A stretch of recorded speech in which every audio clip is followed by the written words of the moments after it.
welcome to the part 2 of why I will choose prayer. I just want us to read quickly because as children of God, we are guided by how Jesus Christ has lived through and how it is documented in the Word of God. And here we see Jesus facing his lifetime challenge that he couldn't bear. And he chooses prayer. He goes for prayer.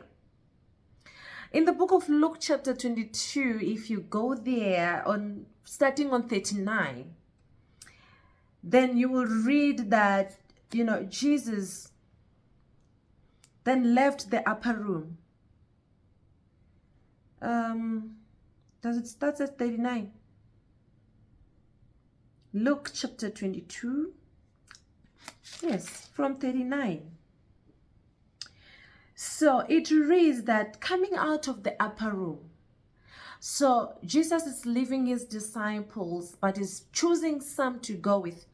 Then he goes to the mountain of Olives where he prays. This is a secret prayer place. This guy is troubled, but he is not deciding to sleep through his troubles. He is not sitting down and discuss his troubles with his friends and family.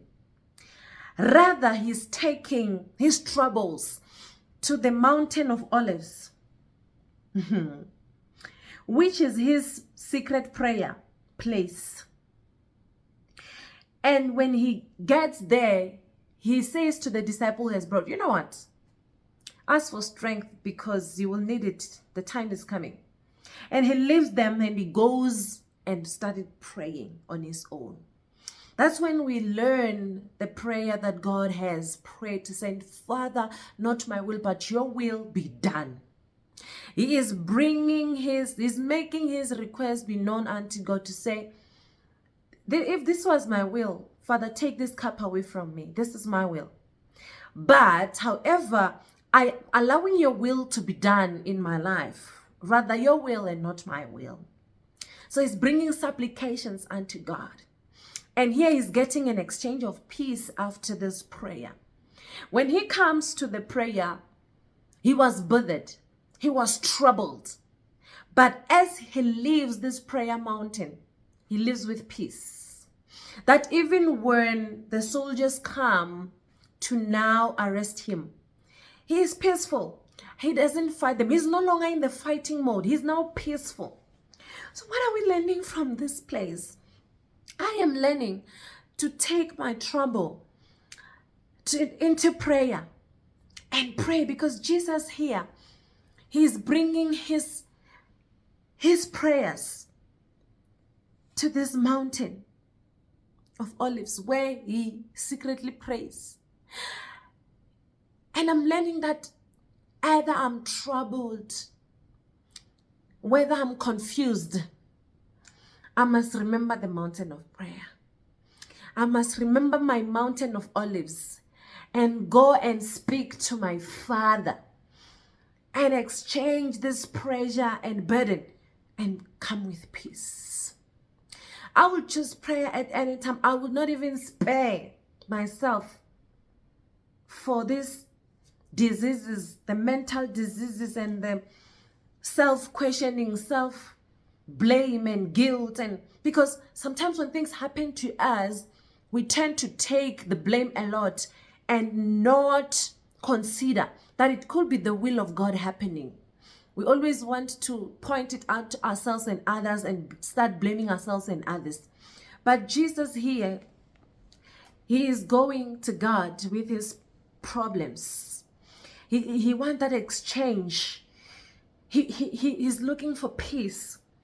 And there's just some things that I've written as I was sharing with other women in a service we had about mental health. And they said, why prayer? Why? They said I must come and speak on why prayer. Why would someone choose prayer? And I went on and I said, you know what? Prayer, it eliminates self-questioning.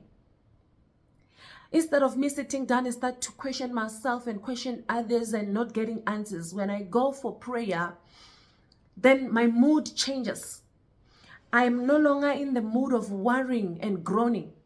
I'm in the mood of praise and worship. Our Father, you, the creator of heaven and earth. Now your mood changes. It's no longer about you. It's about the Father. Even though you will present your case, but now your mood has changed. You're no longer even angry and tormented and depressed.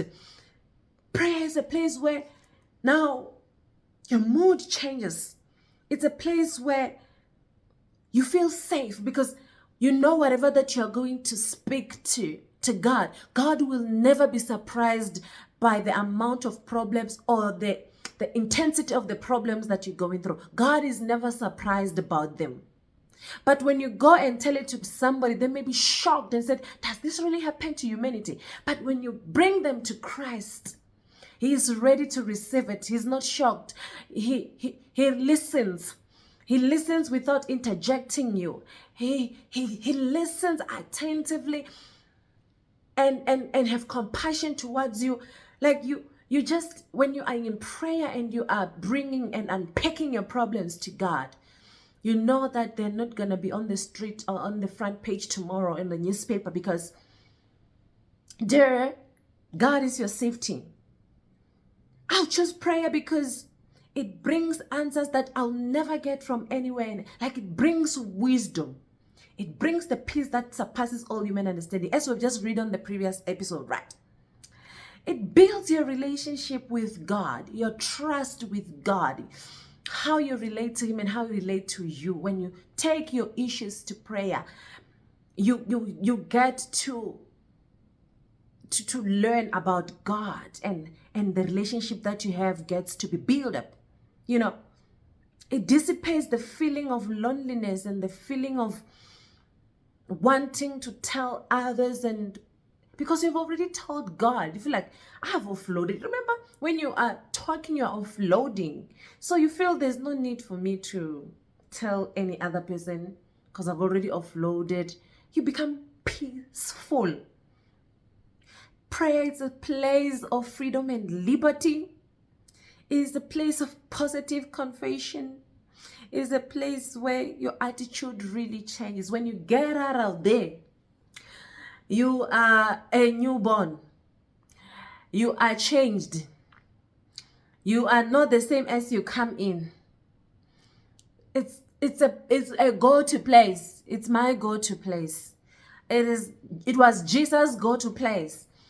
And I'm making it my own go-to place. And you can choose today to make it your go-to place and just offload and just make your request be known unto God.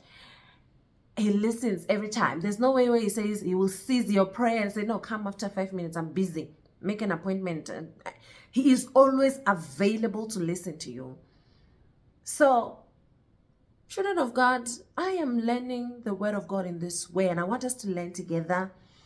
And I hope you are blessed, and may God bless you as you read and learn, and as you build your relationship with God. This is Feed My Spirit by Shoni. Stay tuned. Goodbye.